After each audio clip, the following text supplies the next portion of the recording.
Tungamire mukati mezviedzo mananda andibata ndimwedo dombo ndiwikende ndimwimo otungamire tenzini tungamire semwana awonyara tamu unganyara zinyanga mananda anomunzwa kanama atinyarara imwite tenzi wenyanza tenzini tungamire aponda nasvika nyanza mananda aondityisa andichina zororo ndotsamira kune mwika kandinzwe imimotiti ndinokutungamira. Kwazwai vateereri, tinomuchingamidzai kuchirongwa The Second Coming of Christ chamunopiwa naPastor Gift Rhodzi vekuNorth Zimbabwe Conference of the Seventh-day Adventist Church namufundisi Caston Betera vekuEast Zimbabwe Conference of the Seventh-day Adventist Church. Mustudio tina Pastor Isaac Mashinya vekuEast Zimbabwe Conference of the Seventh-day Adventist Church naProclaim Chaora ari kutiisira musign language. Mufundisi Betera, kwazisai vateereri. Vateereri, tinokuchingamidzai kuchirongwa The Second Coming of Christ. Pastor Mashinya, kwazisai vateereri. Vateereri, tinokwazisai mose muzita raJesu. Toda kutenda hurukuro yatinayo nhasi ine musoro wenyaya unoti Jesu mubhuku razvakazarurwa. Yes, Jesus in the book of Revelation. Zvatiri kuita mukati mechidzidzo chanhasi tauda kutomboverenga bhuku racho tipinde mukati maro tinzwe kuti mune chii. Zvidzidzo zvanga zviri kumashure zvese zvaibatsira kuona mitemo yekududzirwa kwechiprofita chiri mubhuku razvakazarurwa nezvimwe zvidzidzo zvaibatsira kuti kana taamukati maro zvireruke patinenge tichifamba. Saka taakutotanga kuverenga tichiona kuti zvii zvatinosangana nazvo, zvii zvairatidzwa Johani, ndo chidzidzo chatinacho. Vafundisi, toda kuti mutore mabhaibheri tibatsirane kupinda mukati mechidzidzo. Tichatanga nekuverenga pana zvakazarurwa 1 verse 10 to 11. Zvakazarurwa chapter 1 verse 10 and 11.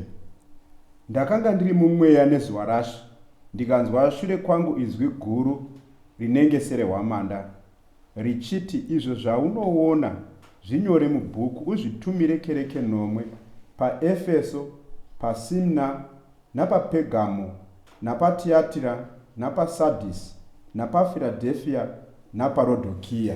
Toda kutenda pari kutanga bhuku redu riri kutaura Johana achiti ndakanga ndiri mumweya pazuva rashe. Zuva rashe iri takaridzidza tikaita zvidzidzo zvakati wandei zvakajekesa pachena. Ndobva taona kuti Johani wacho ari kunyora bhuku iri ndiJohani uya aive mudzidzi waJesu. Ndiye wekuti vadzidzi vebhaibheri vanowirirana kuti pavadzidzi 12 vaJesu ndiye akararamisa kana kuti akazopedzisira kufa. Saka ari kuti akanga ari pachitsuwa chinonzi Patmos Island nekuda kwekutambudzikira vhangeri. Angaenda ipapo iri nyaya yekutambudzikira vhangeri yaangaendeswa ipapo. Saka vafundisi, pari kutanga Johana achitsanangura nyaya ari kubva ati akanzwa izwi serehwamanda shure kwake. Izwi iri paakarinzwa ndomatangira ari kutoita vision yake. Ari kuti rakabva ramuti zvaunenge wanzwa nekuona zvinyore, nyora wotumira kukereke nomwe dziri paAsia. Dzabva dzataurwa mazita adza ana Efeso, ana Simino, vana Pegamo, ana Tiatira, Sardisi, nekuwanda kwadzo dzakadaro. Chechi idzi dzaitova kueredza. Yes, aitove machechi chaiwo aitove muAsia Minor. Okay. Chaiwo. Aitova machechi aiveko. Maybe tichizoenda pamberi ngatimbotanga tanzwa paari kuti izwi iri paakarinzwa raitaura naye raiita serehwamanda. Ya because toda kuti vatatotanga nekuona kuti chii chiri kuitika. Saka mubhaibheri ukatsvaga izwi richiita kunge hwamanda, pane pazvazvinobva zvakunongedzera. Saka zvatichaita vateereri, vafundisi vachaverenga mavhesi mashoma anogona kungotibatsira kuti tinzwise kuti izwi parinonzikwa kana kuti hwamanda painonzikwa ndiani anenge achitaura uye chii chinenge chichiitika. Kureva kuti izwi riri kutaura ndo raiita maungire anenge hwamanda. Exactly. Handitika.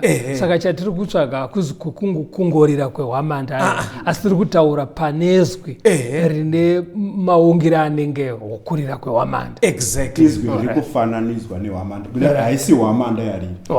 Asi izwi racho ndo riri kufananidzwa. Mukunzikwa kwaro naJohani ainzwa iri hwamanda chaiyo. Saka toda kuti tione pakambonzikwa zvakada kungodaro, asi isiri hwamanda yarira, asi munhu akanzwa onzwa kuti kunge hwamanda. Maybe tikatora imwe ndima kuOld Testament totsvaga dzimwe ndima kuNew Testament tingoita rough idea. Pastor Rhodzi vhurai pana Exodus 19 verse 11 neverse 16 to 19. Exodus 19 verse 11, vagare vakazvigadzira nezuva retatu, nokuti nezuva retatu Jehovha uchaburuka pamberi pavanhu vose pamusoro pegomo reSinai. Verse 16, zvino nezuva retatu koedza, kutinhira kukavapo pamusoro pegomo, nemheni negore dema, nenzwi rehwamanda rine simba guru. Vanhu vose vakanga vari pamisasa vakadedera. Zvino Mozisi akaudza vanhu kuti vabude pamisasa vasongane naMwari, vamire pajinga regomo. Gomo rose reSinai rakanga richipfungaira, nokuti Jehovha wakanga aburukira pamusoro paro mumoto, utsi hwaro ukakwira soutsi hwevira, gomo rose rikazununguka kwazvo. Zvino inzwi rehwamanda rakati richirira nokurira kwazvo, Mozisi akataura, Mwari akamupindura nezwi. Paverengwa namufundisi Rhodzi iyi chapter iya yavanhu vaIsraeri vabva kuEgypt vapa gomo reSinai, Mwari achida kutaura mitemo ine 10 kwavari, ndo pari kuunganwa pari kunzi vakanga vaudzwa kunzi on the third day pazuva Mwari ari kuuya, iye Mwari pachake kuuya kuzota. Saka pakasvika zuva iri Pastor Mashinya, ameno manzwei paaverenga Pastor Rhodzi? Ndanzwa kuti Mwari aitaura mugomo, right, asi painzwi kwaizwi raMwari vainzwa kutinhira, vainzwa kunga mheni, asi mutsaro wazopedzisira uchiti izwi racho raiita sehwamanda, right. Saka chakenge chauya mugomo ndimwari hwamanda yairira mugomo, haasi matrumpets angangodaro kuine vafana vairidzako, kuratidza kuti zvaibva kuvoisi raMwari. Saka panapa tiri kuona kuti pakapiwa mitemo ine 10 Mwari vauya, hwamanda yakanzikwa. Right. Izwi raMwari zvichacheka, toda kuti tirambe tichisusukisa. KuNew Testament pana Mateo 24 verse ya 31 inoti kudii mufundisi Mashinya? Mateo 24 verse 31, uchatumwa vatumwa vake nehwamanda huru, uchaunganidza vasanangurwa vake kunobva mhepo ina, kunobva mativi kurutivi rumwe rwedenga kusvikira kune rumwe rutivi. Chii chiri kuitika apa Pastor Rhodzi? Kuuya kwaJesu kawo ndo kuri kunzi paanouya pane kurira kwehwamanda. Pane kurira kwehwamanda ndiJesu futi ari kuuya. Right, handei pana Wakorinde okutanga 15 verse 52. Maybe ticonclude panyaya yehwamanda apa. 1 Vakorinde 15 pa52. Pakarepo nokubwaira kweziso nehwamanda yokupedzisira, nokuti hwamanda icharira, ipapo vakafa vachamutswa nokusavora, nesu tichashandurwa. Ameno vateereri, muri kuzvionawo here kuti pari kuurira hwamanda, izwi parinonzikwa serehwamanda, izwi iri riri kubva pana Mwari. Ameno vafundisi, muri kuzviona here? Mwari pauya pagomo reSinai, Jesu paachauya pasecond coming, vakafa vachimutswa, izwi iroro riri kuramba richinzikwa kutoratidza kuti izwi iri riri kubva pana Mwari. Ameno mungaise nemamwe matauriro ere? Nemamwe matauriro ndeyekuti pana Mwari panotonzwikwa kurira kwehwamanda. Thank you. Panotonzikwa kurira kwehwamanda. Saka Johani paari kunzwa izwi iri, maybe vateereri ngavabva vabata chinhu ichi kuti kana izwi rehwamanda rakanzikwa Mwari achipa mitemo ine 10 nepaachazouya pechipiri, kureva kuti kana Johani akatomborinzwa apa, ngatikoshesei bhuku razvakazarurwa zvinoenderana neukoshi hwekuuya kwaMwari achipa mitemo ine 10 zvinoenderana neukoshi uchaitika Jesu paachauya kechipiri. Izwi rimwe apa ndiri kukunzwisai kuti pese panouya Mwari pakakosha. Thank you. Mapamasamariza. Saka hanzi izwi iri rakamuti nyora wotumira kukereke nomwe dziri paAsia. Saka ndoda kutanga ndaita mubvunzo kwamuri kuti saka tiri kuridzidzirei izvo zvaakaratidzwa zvaifanira kuenda kukereke nomwe. Mubvunzo mabvunzira nda kuita iyi ndiri kuedza kufunga kuti pamwe vateereri vane mubvunzo wakadaro.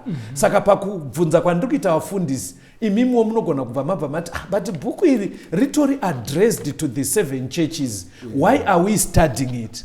Saka ini ndine verse 1 randinoda kuedza kuzvipindura mubvunzo wandakubvunzai, imimi mozondibatsirawo kupindura nyaya iyi. John 14 verse 1 inoti kudii mufundisi mashini? John chapter 14 verse 1 mwoyo yenyu irege kumanikidzwa, tendai kuna Mwari, mutendewo kwandiri. Panapa ndiani aiudzwa nyaya, Pastor Rhodes? Vadzidzi vaJesu ka ndo vari kunzi mwoyo yenyu irege kumanikidzwa. Vadzidzi vaJesu vari 12. Alright. Vhesi iyi ichiri kushanda here nhasi muchechi? Inoshanda. Vanhu vamwe vanotoiimba chaizvo. Inotoimbwa. Vanoiimbirei iyo yaiudzwa vadzidzi chete?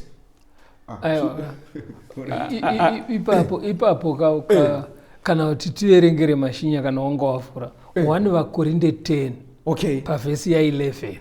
1 Vakorinde 10 inopindura mubvunzo wauri kubvunza. Zvino izvi zvakavawira kuti vave zviratidzo, zvakanyorwa kuti tinyeverwe isu takasvikirwa nekuguma kwenyika.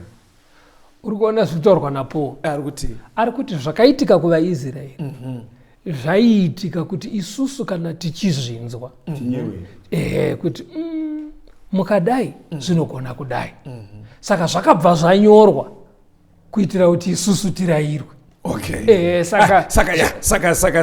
Saka tiri kuenderana, ndandichitya kuti pamakanda vhesi irika mungakanganise mubvunzo wangu. Saka tiri kuenderana kuti hongu rakanyorerwa kukereke nomwe, asi isu tobva tadzidza pane zvanyorwa izvozvo.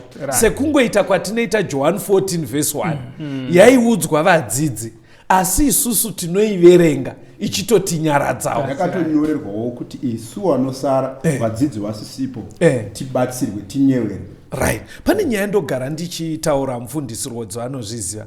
Anzi zvawaratidzwa nyora utumire kukereke. Panyaya yekunyora kuti zvinhu zvaMwari zvive zviri mumagwaro zvakanyorwa. Ameno toita sei? Ndine shungu dzekuti dai vanhu vese panyaya yekunamata vabvuma zvinyorwa rinova Bhaibheri. Because pane kakawanda kekuti kunyorwa kwezvinhu kunotarisirwa pasi, especially iro Bhaibheri rakanyorwa. Yeti Mwari ari kutoti hongu wazviona ine vision but nyora. Ameno apa muno shoko rekukurudzira kuitira kuti zvive permanent, kuitira madzinza anozotevera, mageneration anotevera, varege kungonzi pana akaratidzwa ari mugomo, pana akaratidzwa ari pachitsuwa, asi vaende pazvakanyorwa, vonyatsoona, vozvionera, vozvinzwirawo. Handitika evidence Pastor Betera inobatsira kuti ichengetedze information isina kuchinja, as opposed to oral tradition. Kuti chinhu changotaurwa pamwe zvinozochinja nekufamba kwemageneration. Zvekutoti imimi vafundisi futi ndotokukumbirai. Ndinoziva kuti ndimi munonyanya kudhila dzimwe nguva Mwari achikuratidza imwe yamutsvene uchidaro. Zvakanyanya kukosha kuti kuri kwekuti mazoratidzwa Pastor Mashinya naPastor Rhodes, musati mangoti ndaratidzwa kuvanhu, zvinyorei pasi kuitira kuti vanhu vagogona kuzoreferenza kuti zvaakataura nezvatakanyora izvi ndizvo here nemo nemo. Izvi zvekungoti munozongoti bedzi ndaratidzwa ndiri kuona kunge zviri kusiyana nezviri kuudzwa John. Akatomboratidzwa, akaratidzwa hongu, but akanzi zvawaratidzwa nyora. Saka todaenda pavhesi 12 yazvakazarurwa 1 taona kuti pese panouya Mwari ndiye ane izwi rese rehwamanda. Vhesi 12 yazvakazarurwa. Zvakazarurwa 1 vhesi 12. Yes. Ndikatendeuka kuti ndione inzwi rakataura neni. Ndakati ndatendeuka ndikaona zvigadziko zvimwenje zvinomwe zvendarama. Paakatendeuka anzwa izwi riya rehwamanda wafundisi. Akabvaona kuine zvigadziko zvemwenje zvinomwe. Satanzwa kambo toda kuti mbona kuti zvigadziko zvemwenje zvinomwe zvaiwanikwa papi. Vamashinya endai kuna Exodus chapter 25 verse 31a verse 37 neverse 40. Exodus chapter 25 verse 31a unofanira kuitawo chigadziko chemwenje chendarama yakaisvonaka. Chigadziko chiitwe nendarama yakapamhadzirwa. Chigadziko chacho nehunde yacho nezvimbiya zvacho nemifananidzo yacho namaruva acho zvose zviitwe chive chinhu chimwe nazvo. Verse 37 uitewo mwenje yacho minomwe vagotungidza mwenje yacho kuti ivhenekere pamberi pacho. Verse 40 uchenjere kuti uzviite nemufananidzo wazvo wawakaratidzwa pagomo. Right. Tichazonzwa kambo manje. Asi maone here kuti zvakaonekwa naJohani paanzwa izwi rehwamanda riya akacheuka achida kuti aone kuti riri kubva kupi kwakuona zvigadziko zvemwenje zvinomwe. Saka tabva taona kuti mubhaibheri zvigadziko zvemwenje munomwe ndo zvairayirwa Mozisi kuti zviwanikwe musanctuary yaive yanzi naMwari ite. Pavhesi 40 manje kana mateerera vateereri yaverengwa namufundisi Mashinya yainzi aigadzira zvigadziko zvemwenje izvi achiteedzera mufananidzo waaiva aratidzwa paaive mugomo. Saka akatanga aratidzwa plani yacho ari mugomo ndobva anzi chiita zvandakuratidza zviri mugomo uite zvigadziko zvemwenje zvinomwe. Batai pfungwa iyoyo. Tiri pachidzidzo chekuti Jesu mubhuku razvakazarurwa. Ngatimbonzwa kambo.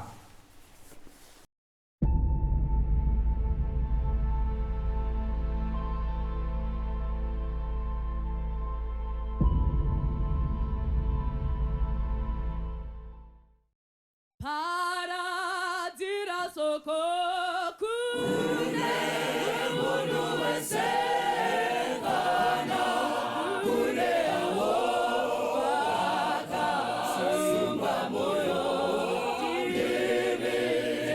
vatendi ngati ngaitire munyaradzi auya munyaradzi auya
Tinomuchingamidzai zvakare vateereri tichienderera mberi nehurukuro yedu Jesu mubhuku razvakazarurwa.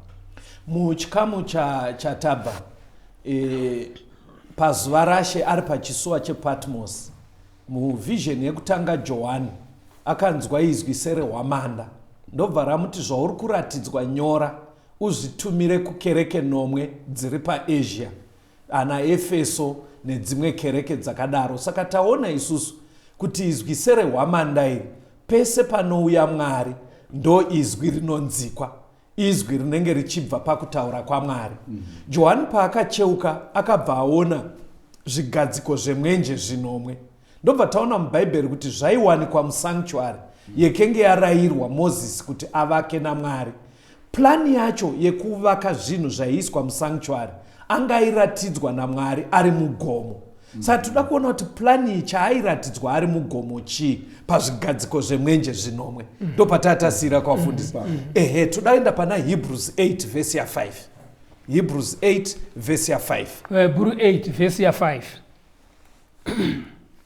Ivo vanoshumira mufananidzo nomumvuri wezvokudenga, sezvaakarayirwa iye Mozisi oda kuita tabhenekari nokuti wakati tarira uite zvose nomufananidzo wawakaratidzwa mugomo.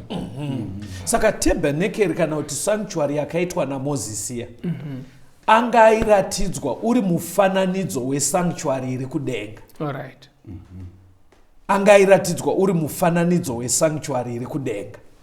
Kurati akaoneswa iri kudenga kanzi chienda unogadzira yakafanana neiyoyo. Alright. Saka tauda kuti tichibatsirana kuti Johani paakacheuka akaona zvigadziko izvi musanctuary yepanyika here kana kuti yekudenga, because aive muvision.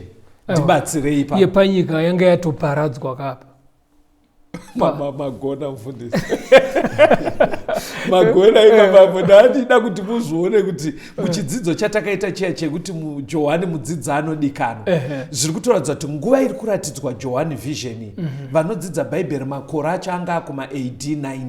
Alright. Jerusarema paive nesanctuary yenge yaparadzwa AD 70. Saka yepanyika kwakusisina. That's right. Saka zvinobva zvachipedzisa yenyu pfungwa yenyu, zvinobva zvanosiya ari kuratidzwa sanctuary iri kudenga. Akuoneswa yekudenga. Maybe ngatimbotarisai futi yepanyika isati yaparadzwa ichivakwa naMozisi kuti pazvigadziko zvemwenje izvi ndiani aishandirapo, paiitwa sei? Amenoti kuti aishandira musanctuary yepano pasi. Especially tiri kuenda pazvigadziko zvemwenje zvinomwe. Muprista mukuru kaAron ndiye aishanda musanctuary yepano pasi. Sei madaro pasi? Ndakambozviverenga. Alright, tiudzei kwamakazviverenga, maybe muri so sure. Ndakazviverenga Exodus chapter 30 verse 7 ne-8 wateereri. Okay, Exodus chapter 30 verse 7 and 8. Verenga itinzo. Aaron unofanira kupisira pamusoro payo zvinonhuhwira zvemiti yakanaka, ngaazvipise mangwanani ose kana achigadzira mwenje.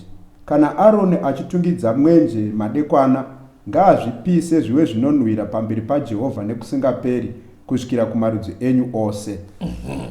Saka zveshuwa ndizvozvo Aroni muprista ndiye aishandira pazvigadziko zvemwenje. Pfungwa ivafundisi ingoibatai kuti paishandirwa nemuprista muprista mukuru pazvigadziko zvemwenje zvinomwe. Paishandira muprista mukuru.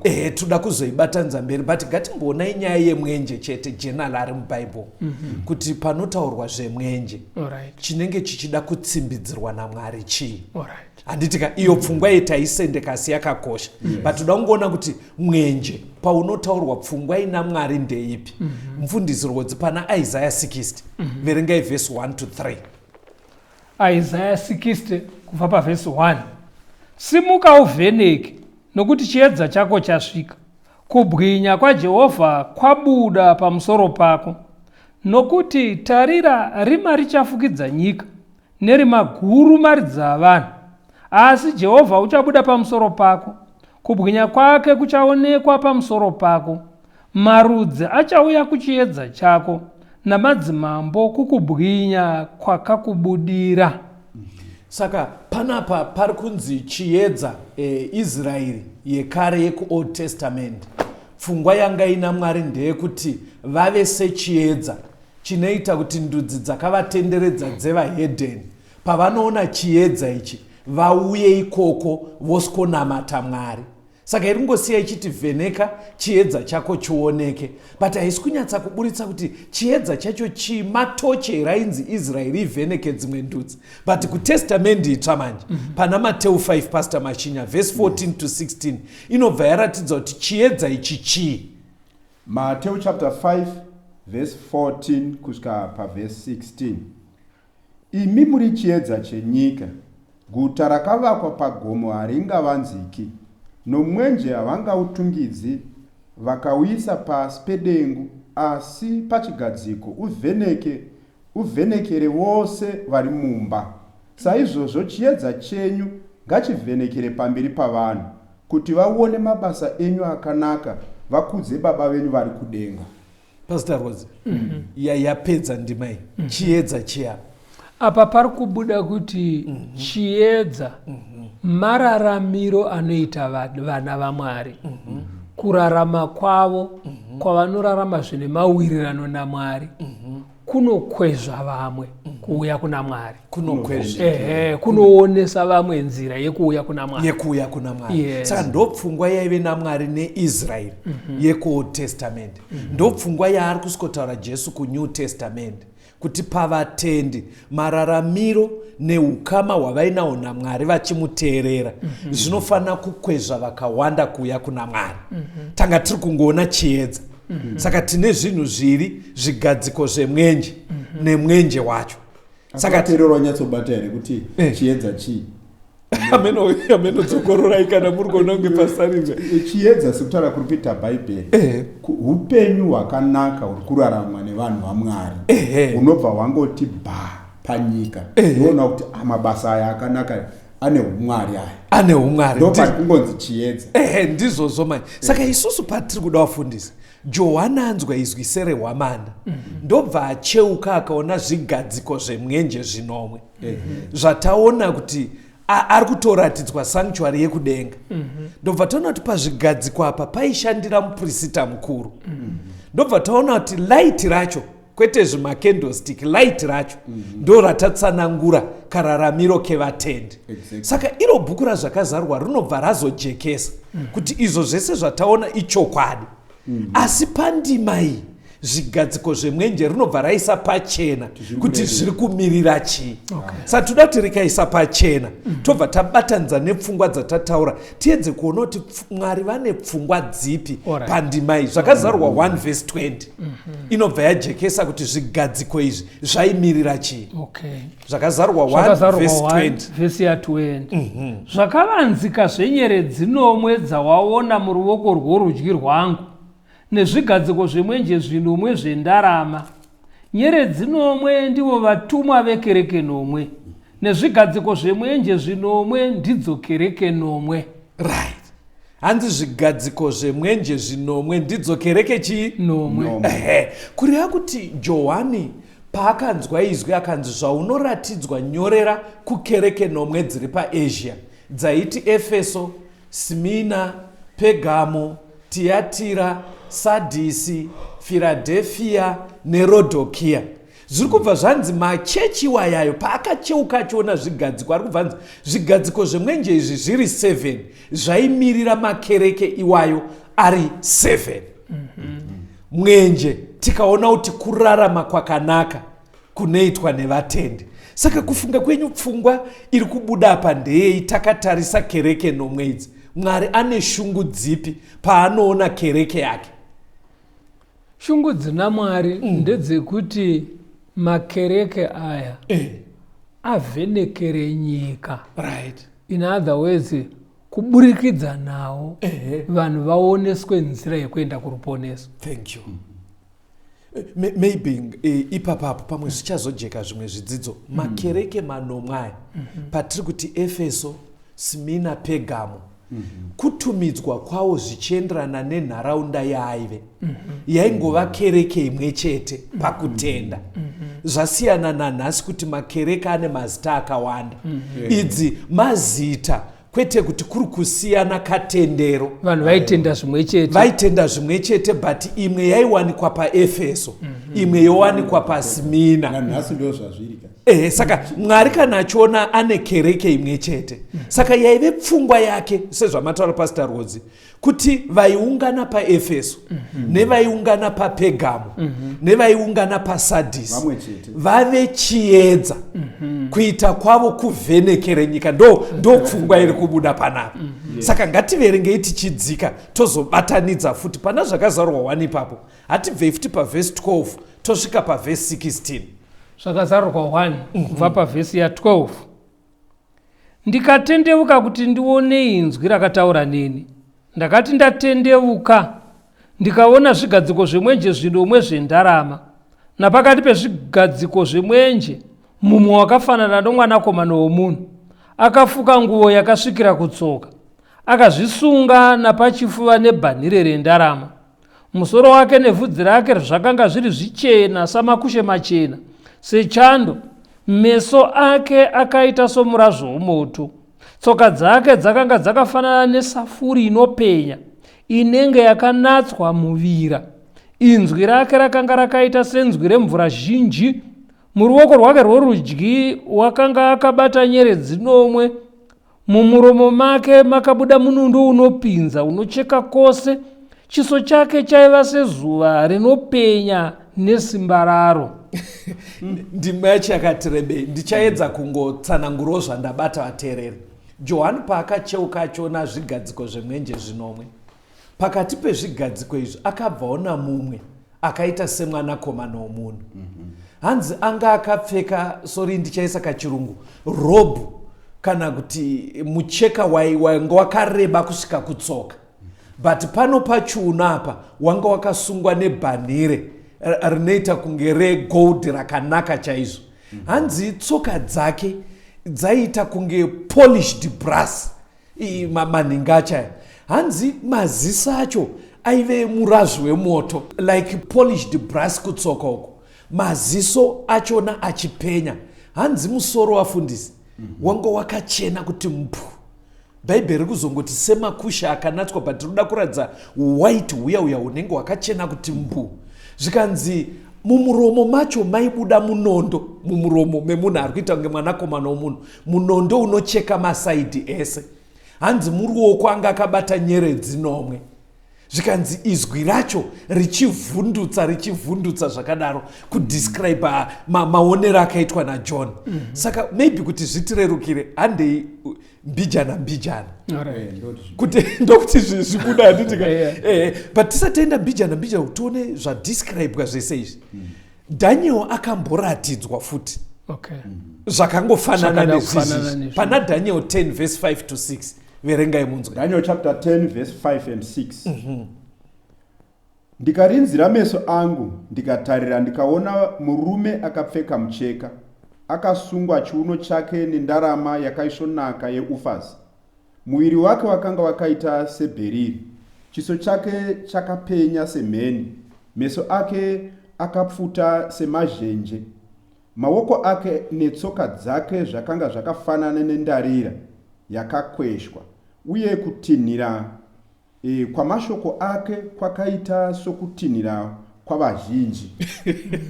Muriona zvakafanana kutinhira kuya kwehwamanda. Miri wacho ukuwanzi wakaita semheni, ekupenya zvese zvakafanana. Saka iso handei first stage yekutanga kuti Johani acheuka. Ndobvaona zvigadziko zvemwenje 9. Pakati pacho paina akaita semwanakomana womunhu.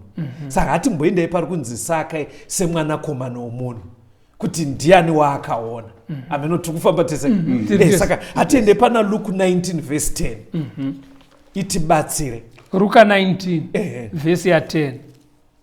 Nokuti mwanakomana wemunhu akauya kuzotsvaga nokuponesa chakarasika. Ari kurehwa ndiani apa? NdiKristu. Ndiye ari kunzi mwanakomana womunhu. Iverengei naMarko 13 verse ya 26. Marko chapter 13 verse 26. Ipapo wachaona mwanakomana wemunhu achiuya namakore nesimba guru nokubwinya. Ndiani ari kurehwa? NdiJesu. Pakudzoka kwake pa second coming. Saka mwanakomana womunhu ndiJesu. Ndiye akatoonekwa naJohani. Pakati pezvigadziko zvemwenje zviya. Saka chidzidzo pachiri kuti Jesu mubhuku razvakazarurwa ndo pachiri kutobva. Kuti vision ichitotanga kuonekwa naJohani, waari kuona ndiJesu. Ari kutsanangura zviri kuitika zvasi zviri kuitwa naJesu. Zviri kuitwa naJesu. Paari kuona Jesu ari pakati pezvigadziko zvemwenje 9. Zvabva zvanzi ikereke 9. Kutoradza kuti kunyange Jesu anga aenda kudenga, ndiye achiri in charge nenyaya yekereke yake. Ndiye ari in control. Right, ndiye ari in control, ndiye ari kutoonekwa naJohani. Zvekuti nekumwe kutaura mheno kuti ndodaisa kachirungu muise mushona kuti at the beginning of the book of Revelation, it is a revelation of Jesus Christ. Kuti kubvira patinotangira bhuku razvakazarurwa. Yes. Zviri kutozarurwa zvacho ndiJesu Kristu. Ndizvozvo. Ndiye watiri kutotanga kuona. Saka mukachibatanidza pfungwa yekuti hwamanda iya yataona kuti hwamanda pese painonzikwa Mwari anenge auya. Tobva taona pazojeka kuti mwanakomana womunhu ari Jesu. tinobva tatoziva kuti ari kutaura neizwi rehwamanda. Zvinobva zvajeka ndiye ari kutaura neizwi rehwamanda. Mirai timbonzwa kamba wafundisi, but toda kusweisusukidza kuti picture yacho, revelation of Jesus, kuratidzwa kwaJesu mubhuku razvakazarwa kuti kunyatsa kuoneka. Vateereri, tiri pachidzidzo chinoti Jesu mubhuku razvakazarurwa. Ngatirambei tiri pachirongwa, iye zvino ngatimbonzwa kambo.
Tinomuchingamidzai zvakare vateereri, tiri kuenderera mberi nehurukuro yedu Kristu mubhuku razvakazarurwa.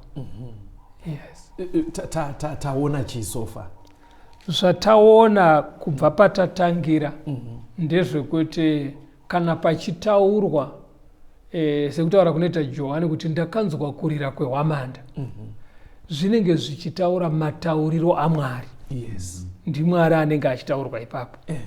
Asi mukutevera nyaya yacho tazonoona kuti ari kutaura wacho ndiKristu. Saka Kristu ari kutoonekwa kubva panongotangira bhuku razvakazarurwa. Ndizvozvo. Ende achiratidzwa zvakare kuti ari pamwe chete nekereke yake. Ende taonawo zvakare kuti paari kuratidzwa temberi kana kuti sanctuary iri kudenga, yaifananidzirwa kare neyaive pano pasi, yataverenga kuna Exodus 25. Tiyayo yakaratidzwa Moses pano pasi, yaifananidzira iyo Kristu aizopinda ava kudenga. Right.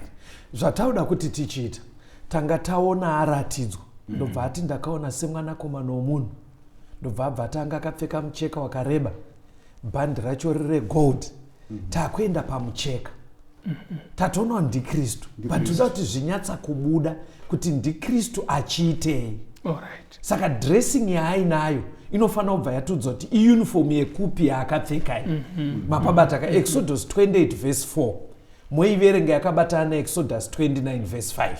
Exodus 28 pa verse 4. Nguo dzavanofanira kuita ndidzo hombodo yechipfuwa neefodi nejasi nenguo yakarukwa nengowani nebhanire ngavaitire Aroni mukoma wako nemwanakomana wake nguo tsvene kuti andishumire pabasa rouprista. Chapter 29 verse 5. Utorewo hanzvu ugofukidza Aroni nguo nejasi reefodi neefodi nehombodo yechipfuwa, uye umusunge chiuno chake nebhanire reefodi rakarukwa nouchenjeri. Marinzwa bhanire riyaka pamucheka uya wakareba. Saka zvatiri kuona zvakapfekwa naJesu izvi ndo zvaipfekwa naAroni the high priest. Iuniform yevaprista yakareba iya yoita bhanire raisungwa apa, yainongedzera zvinopfekwa nevaprista naAroni. Ngatimbomirai tochiona hanzi mumuromo maibuda munondo unocheka masaidi mairi. Hebrews 4 verse 12. vaHebrew 4 vhesi ya12. Yes. Nokuti shoko raMwari ibenyu, rine simba, rinopinza kukunda munondo unocheka kumativi maviri, rinobaya kusvikira panoparadzana mwoyo nomweya namafundo nomongo, rinotonga mifungo nendangariro dzomwoyo. Munondo unocheka nemasaidhi mairi uri kumirira shoko. Nowanda maono uri kubuda mumuromo. Ishoko raMwari. Zvikanzi but iye kuonekwa kwake naJohani miri wese waiita kunge zuva. Toda kuona kuti chimiro ichi chekunge zuva zvine kupenya kunge zuva. Pana Mateo 17 verse 2. Mateo chapter 17 verse 2. Akashanduka pamberi pavo, chiso chake chikapenya sezuva, nguo dzake dzikachena sechiedza. Ndo chimiro chakapinda Jesu pavakaenda patransfiguration. Kachirungu ikako kanondinetsa kuisa kushona. Asi vanhu vateereri vanonzwa pachikara vanoti gomo redungwiza, kureva kuti paakapinda muglori yake, mukubwinya kwake. Paakaenda nevadzidzi vatatu paya mugomo ndobva achinjwa. Saka ari kunzi chimiro chaakatora paya kunge zuva chairo. Saka tikabatanidza pfungwa idzi vafundisi dzekuti dressing yaakapfeka ndeyevaprista mukuru, mumuromo make muri kubuda shoko raMwari. Iye wachona ari kupenya sezuva kuratidza kuti ari muchimiro cheglori. Pabatika kapa. Pfungwa iyoyo ukaibatanidza, inobatanidzwa zvakanaka pfungwa ina Hebrews. Ameno kana mandidzwa zvakanaka kuti vateereri kuti Jesu ari kuonekwa ari pakati pezvigadziko zvemwenje zvinomwe. Ndo chekutanga. Iye wacho akaita dressing fanika yaipfekwa nemahigh priest vari musanctuary. Mumuromo make muchibuda munondo uri kumirira shoko raMwari. Then ari muchimiro chinenge zuva kuratidza kuti glorified form yaakambopinda ari panyika paakapinda muglory mukubwinya kwake. Hebrews manje inonobatanidza pfungwa idzodzo. Padziri kubatanidzwa naHebrews ndichakupai vhesi racho. Mubva mayeuka kuti kwanga kwakunana AD 90. Sanctuary yepanyika yepaJerusarema yenge yaparadzwa. Saka verengai muchinzwa pana Hebrews chapter 8 verse 1 na 2. vaHebrew 8 vhesi ya1. Vateereri nyatsoteererai mufundisi vachiverenga, verengai mufundisi. Zvino shoko guru pana izvozvo zvatataura ndiro kuti tino muprista mukuru wakadai, wakagara kurudyi rwechigaro choushe chovumambo kudenga. Iye mushumiri wezvinhu zvitsvene nowetebhenekeri chaiyo yakamiswa naShe, isina kumiswa nomunhu. Right. Manzwa kuti kudiva mashini. Because pairi kuti shoko guruka iri kuedza kuti vafundisi dai tiri kuda kukonkluda kanyaya aka zvaratidzwa John izvi. Iri kuti ini summary kana kuti conclusion yezvaaratidzwa ndeyekuti tine muprista mukuru kudenga akagadzwa naMwari ari kushumira pasanctuary kwete yakavakwa nevanhu yaive panyika. Muprista uyu ari Jesu pachake. Sanctuary yekare sekutaura kuti amboita kuya pano pasi. Yes. Yainongedzera yaizopinda Kristu yekudenga. Right. Saka zvaiitwa naAroni semuprista mukuru pano pasi zvainongedzera zvaizoitwa naKristu ave kudenga, apinda musanctuary yekudenga. Saka iyo Hebrews iri kutaura kuti tine muprista mukuru kwete yaAroni but Jesu apinda manje musanctuary yekudenga semuprista wedu mukuru. Right. Saka muchiona mfundisi Rodzi ndiri kuona muri kufollowa zvakanaka. Dai taive nenguva yekudzidza bhuku ravaHebheru. Shungu iri mubhuku riya rese inotanga yamboenzanisa Jesu naMozisi, yomuenzanisa nechii, but raakunopera shungu yaro yaive yekubatsira vatendi vairamba vakatarisa patemberi yepaJerusarema. Saka bhuku riya rakanyorwa kuti vazive kuti temberi yamuri kutarisa ine zviri kuitwamo ichaparara. Mwari akuda kuti muchifokasa pasanctuary yekudenga munenge maakushandwa kwete nevana vaAroni but naiye Kristu pachake.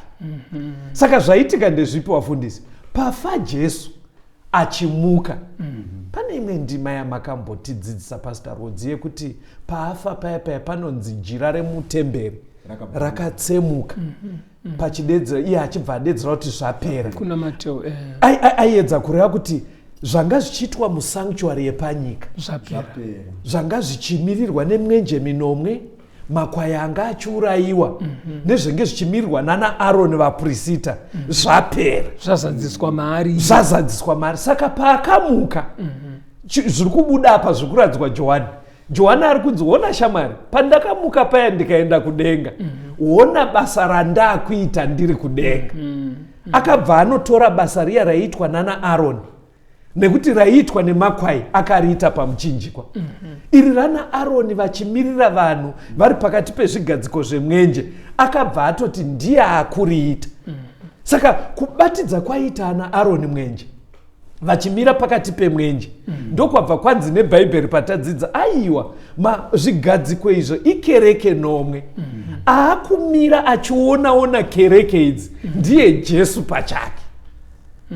Ari muprista kudenga. Ari muprista kudenga. Nemamwe manzwi uprista hwana Aroni hwepano panyika hwakatopera. Maybe ipo ndikufanira kujekera kuvateereri. Uprista hwepano panyika hwaiitwa hwana Aroni huye nevana vake hwakapera, hwazadziswa muna Kristu. Ndiye amuprista wedu nhasi. Musanctuary. Amen. Muda kuexpressa neimwe way. Kuti zvaitwa nana Aroni nesanctuary yepano pasi ndo zvanzi waiva mumvuri.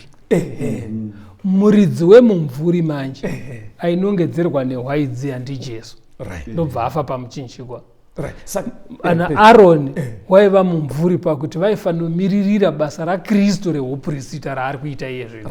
Saka pane zvinhu zvinokwana kuita zvinenge zvitatu zvataverenga zvaiwanikwa pana Aroni zvandoda kuti tichibatsirana nevatendi kuti tomboti zvinogona kuva zvichiri kuwanikwa pakati pedu tobatsirana sei. Don't worry varare kuti muprista rinogona kushandiswa chero nemunhu vachingoreva vafundisi, but toda kunyanyotarisa zvainyatsoitika musanctuary waive mumvuri uchizadziswa pana Jesu. Iyo nyaya yemacandlestick 7 anogona kudaro achiri kuwanikwa pakati pevatenda. Handisi kureva kuti varida light muchechi, kuri kwekuti pane chimwe chikonzero chisiri chelight zvinenge zvichakanaka here kubatidza kendro kana huri usiku kakusina malaitsi vanhu vanobatidza kuti vaone kuverenga nekuonana vachitaura. Aiwa ndiri kutozvinzwa ndikurape kuti anomanzwa kuti iyi yaive 7 ndikurape kuti vatendi vobva vati tinotodoka kana kuti iri 7 pfungwa iri yekuti nekuti ndo zvaiita ana Aroni ichitobatsirwa even kana kuti toti kwakatojeka mahwindo akavhurika ari masikati. Ndikura pari papfungwa yekuti zviri kutotorwawo mubhaibheri vachiti ndo zvaiitwa nana Aroni. Kana vanhu vachizviita ngavarege kuzviita nekuti ndo zviri kurayirwa nebhaibheri kuti munofanira kuzviita. Otherwise munhu kana akada kubatidza makendro 7 mumba make haanganzi bati umwe achida 8 umwe achida 3 haangarambidzwa haisi mhosva. Asi ngaurege kunzi zvarayirwa nebhaibheri, tiri kuita zvinodiwa nebhaibheri nekuti izvizvi zvine zvazvaifananidzira. Zvakazadziswa zvikatodarika. Alright. Aiwa saka mandibatsira ipapapo kuti panyatsojeka kuti because vateereri vanofanira kugutsikana kuti zvakapera ndezvipi. Jesu paamusanctuary yekudenga kuti saka even dressing yainayo hazvina problemu ikatowanika pakati pevatendi manzwisiro angu, but ine problemu ikawanikwa dziri shungu dzekuti ndiroda kufanana naAroni because ana Aroni vaiita vachinongedzera zvinozoita Kristu sanctuary iri kudenga. Ndoda kutenda vafundisi nekujekesa. Ngatichionei pana mabasa 1 verse 8 to 11. Mabasa apostle chapter 1 verse 8 kusvika pa 11. Asi muchapiwa simba kana mweya mutsvene wauya pamusoro penyu, ipapo muchawa zvapupu zvangu paJerusarema nepaJudhea rose napaSamaria kusvikira kumugumo wenyika. Zvino akati areva izvozvo akakwidzwa vachitarira, gore rikamubvisa vakasazomuona. Zvino vachitarisa kudenga iye achikwira, tarira varume vaviri vamira nawo vakapfeka nguo chena. Ivo vakati, imi varume veGarirea, makamirireiko makatarira kudenga? Uyu Jesu akabva kwamuri akakwidzwa kudenga, uchauya saizvozvo sezvamamuona achienda kudenga. Right. Vhesi iri chandangotirerengera wafundisi. Maybe Pastor Rodzi kana Pastor Mashinya muzotigadzirirawo chidzidzo chine chekuita, because pandarifunga kana ndikuti Johana ari kuratidzwa Jesu after more than 50 years. Pavapedzisira kuonana ndo paverengwa navaMashinya. Alright. Achikwira achienda kudenga. Mukoma waJohn akatozosara akaurayiwa James nana Herod. Vadzidzi vese vagopera kufa. Apa anga asara a1 atofuti kutarisana nerufu. Suddenly wobvaona muchinda uya Jesu uya wakaona karachi uya. Ndakaedza kufunga ingondibatsira izvi zvinogona kuva zvakapinda mupfungwa dzaJohn kuti after this time nyaya yacho haisi kunzwisisika, mese maakupera kufa, vaifamba naJesu makapedzera kumuona kudhara, then suddenly wobva wamuona. chii chinoitika pasi? Zvine kukurudzira kwazvinoita, kumusimudzira ukasangana. Nguva yaari mairika yanga iri nguva yekurasikirwa netariro, nguva yekuremerwa. Yes. Saka ndiona kuti zvakamukurudzira. Ipapo ini ndakatoedza kuti Mwari makanaka, because unofila relieved. Saka maybe izotigadzirirai chidzidzo, because anga ari pachitsuwa achitambudzwa, and anytime soon anga apadyo kufa. Panofanira kutika nyaya iyo yaifanira kuti ambosikobatsirwa iye first. Tisati tatombodzwa zvaakaratidzwa ka, aifanira kutombobatsirwa iye first. But paakaona kuti ndiJesu, toda kuverenga mavhesi matatu ekupedzisira muone zvakaitika, zvakazarwa 1 verse 17. Zvakazarwa chapter 1 verse 17. Ndakati ndichimuona, ndikawira pasi patsoka dzake sendinenge ndafa. Akaisa ruoko rwake rworudyi pamusoro pangu akati, usatya, ndini wokutanga newokupedzisira. Akavhunduka. Kudonha chaiko aona Jesu ari mukubwinya kwake, ari musanctuary yekudenga. Daniel 10 verse 7 to 9. Daniel 10 verse 7 to 9. 7. Zvino ini Daniel ndakaona izvo zvakaratidzwa ini ndoga, nokuti varume vakanga vaneni havana kuona zvakaratidzwa, asi vakabatwa nokudedera kukuru vakatiza kundovanda.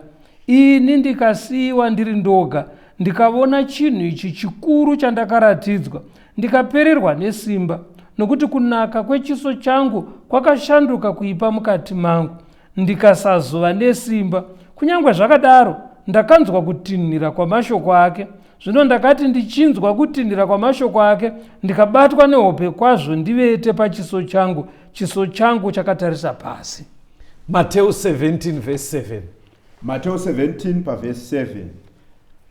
Jesu akaswedera akavabata akati, simukai musatya. Ndopaanga apinda mukubwinya kwake. Vadzidzi vakadonha vakatya.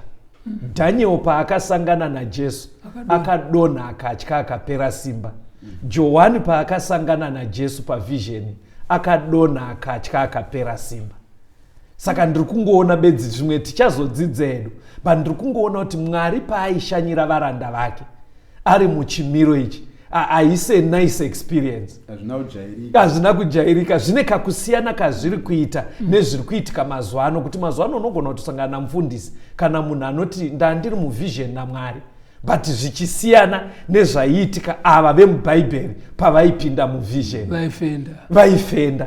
Pastor, ndokumbira kuti muoneke vateereri zvimwe zvidzidzo zvekumashure muvape phone number dzekuti tigowapa malinki ekuti vapinde muzvidzidzo izvozvo. Tatiri muchidzidzo vateereri Jesu mubhuku razvakazarurwa.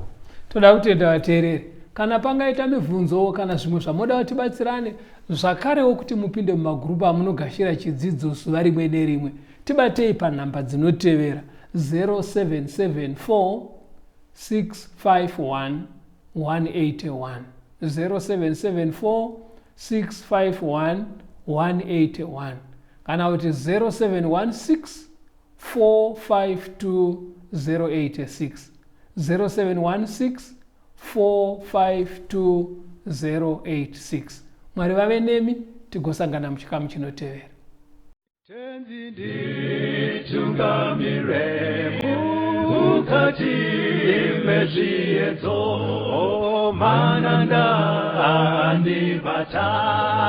ndimwe dombo ndiwikeje ndimwe mutungamire tenzini etungamire semwana awonyara tamu unganyara tinyanga mananda anomunzwa kanama atinyarara imwite tenzi wenyanza tenzini etungamire aponda yashikanyanza mananda aondichisa andichina zororo ndotsamira kune mwika kandinzwe imwimotiti ndinokuotungamira